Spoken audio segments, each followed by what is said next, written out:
Bonjour, aujourd'hui on va parler du développement dans l'Antiquité d'un type d'agriculture nouveau, qui n'est pas l'agriculture des débuts, qui s'est développée au Proche-Orient et dans les régions avoisinantes depuis 9 à 10 000 ans, jusqu'à il y a 5-6 000 ans, période à partir de laquelle il y a eu des grands déboisements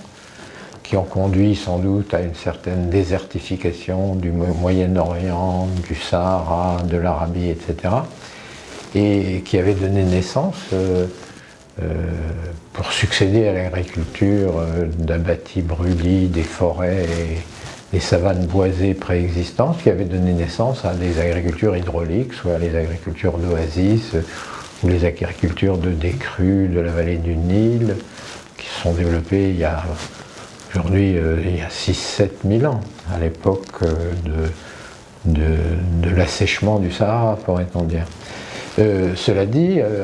en allant vers l'ouest, donc vers le pourtour méditerranéen occidental, et même vers l'Europe centrale et même l'Europe du Nord, les systèmes culture sur abatis brûlis ont conquis pas à pas les forêts cultivables de ces régions. Et après conquête de toutes ces forêts, la population continuant d'augmenter dans ces populations paysannes vivant dans des villages sédentarisés et avec une nourriture relativement abondante qui leur permettait d'exister, de se multiplier, etc., sont arrivés à des densités de population qui, là aussi, ont conduit finalement à défricher de plus en plus souvent certaines forêts, à les défricher de plus en plus complètement, au point d'aboutir à un déboisement, non pas irréversible, mais tant que la population dense continuait d'exister, la forêt ne pouvait pas se reconstituer. Alors, ça a provoqué non pas une désertification comme dans certaines régions du Proche-Orient ou du Sahara, mais ça a provoqué une modification formidable de l'écosystème, d'un écosystème boisé, d'un peuplement végétal boisé qu'on défrichait tous les 30, 20, puis 10 ans pour les cultiver pendant 1 an ou 2, on est passé à un milieu déboisé qui a été, dans lequel la forêt, si on continuait de cultiver comme ça, ne pouvait pas se reconstituer. Donc il y a eu ce qu'on pourrait appeler non seulement le déboisement, mais aujourd'hui, si ça se passait en Afrique ou en Asie, on appellerait ça une savanisation. C'est un déboisement qui débouche sur un peuplement végétal ou pauvre en arbres et où prédominent les herbes, les arbustes, etc. Alors, cela dit, dans un climat tempéré chaud, méditerranéen en particulier, ça provoque aussi autre chose. C'est-à-dire que le boisement ayant presque disparu ou presque disparu, les terres vont être soumises à une érosion formidable dès lors qu'elles sont en pente. Si vous prenez un climat méditerranéen, toute la pluie tombe pratiquement à l'automne, au printemps, un petit peu en hiver et très peu en été. Alors dans ces périodes de très fortes pluies, sur les terrains accidentés, déboisés, l'érosion devient absolument formidable. C'est-à-dire que vous faites l'expérience aujourd'hui, vous prenez une forêt méditerranéenne sur des collines ou sur des zones montagneuses, vous la coupez, vous combattez l'herbe qui y pousse pendant un certain temps et vous apercevrez que la moitié de la terre cultivable qui était là, si ce n'est pas les 3/4, va petit à petit se retrouver dans les rivières, puis dans les fonds de vallées. Les vallées se comblent, se forment des vallées à fond plat, les estuaires se bouchent et deviennent des deltas, la mer avance, non, la terre avance sur la mer, c'est le cas du delta du Rhône, c'est le cas d'autres deltas. Je crois que certaines villes de l'époque de l'Antiquité qui étaient des ports sont aujourd'hui des villes au bord de la mer, dans les terres à 30 ou 40 km de la mer. Autrement dit, c'est une modification formidable de la géomorphologie. Les terrains accidentés deviennent des terrains caillouteux ou franchement rocheux sur lesquels survivent des végétaux qui s'accrochent là, qui sont faits d'arbustes, d'herbes de temps en temps, mais il y a aussi des plaques discontinues avec des pierres affleurantes, etc. Et deviennent donc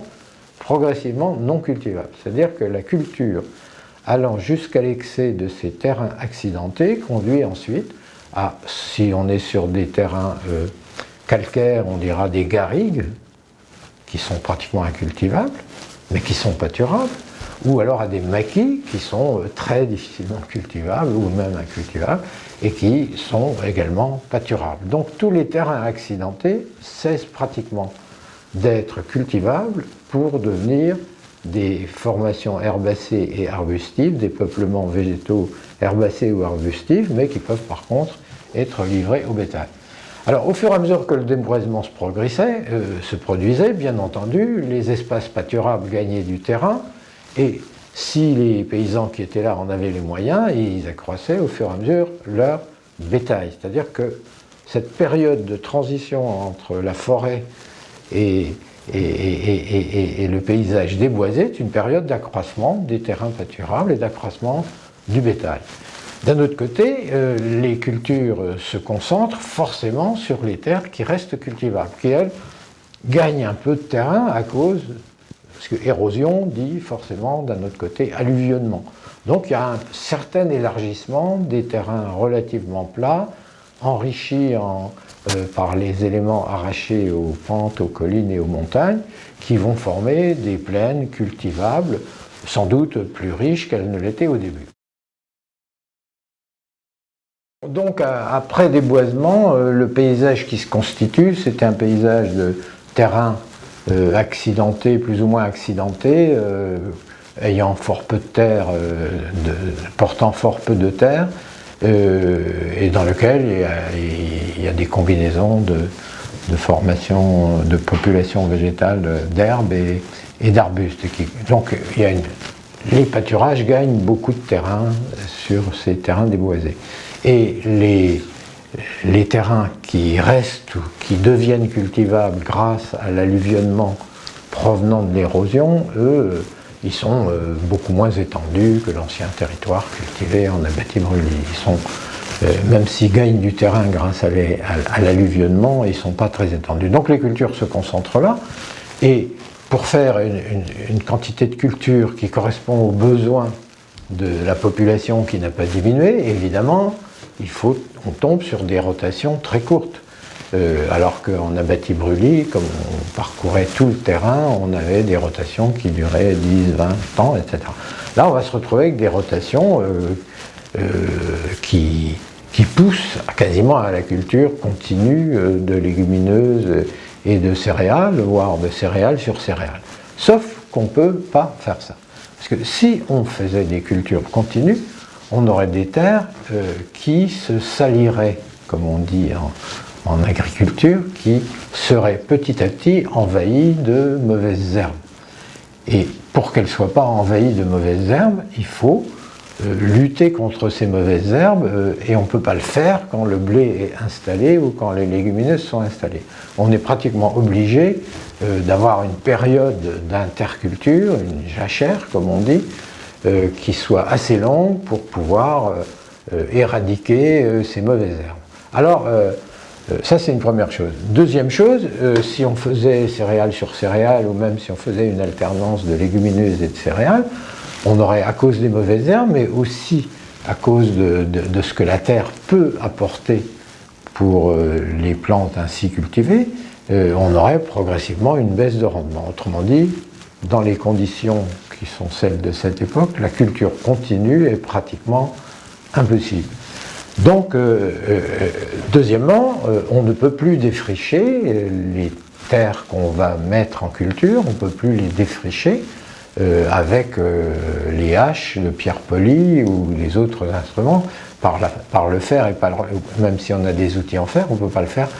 par le fer et par le feu. On est obligé de détruire les tapis de mauvaises herbes pour préparer le terrain aux cultures, on est obligé de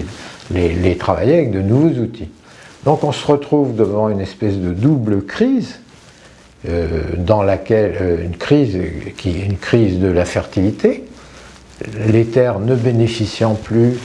de la matière organique, de l'humus et des cendres qui proviennent de la forêt et de la bâtie-brûlée, ne pouvant plus être défrichés avec les outils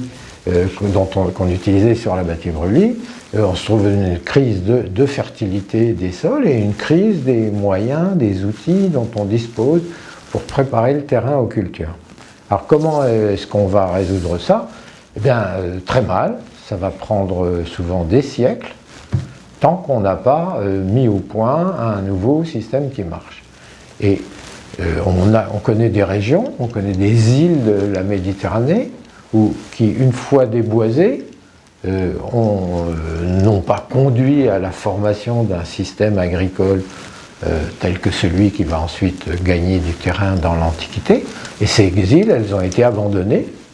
pendant 1000 ans, elles se sont reboisées, elles ont éventuellement été recolonisées, on y a refait de la bâtie brûlée, et puis encore une fois, au bout de quelques